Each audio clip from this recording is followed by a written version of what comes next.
In front of me is iiiF150 Raptor 5G, and today I would like to show you how you can rename it.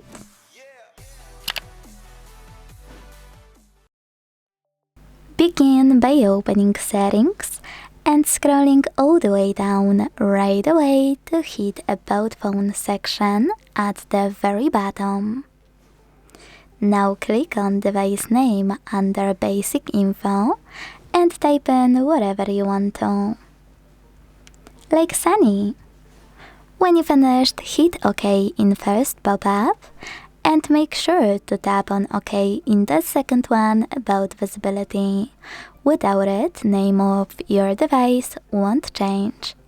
So when I tap, I can see that my changes were successfully saved. This operation will also change your Bluetooth name.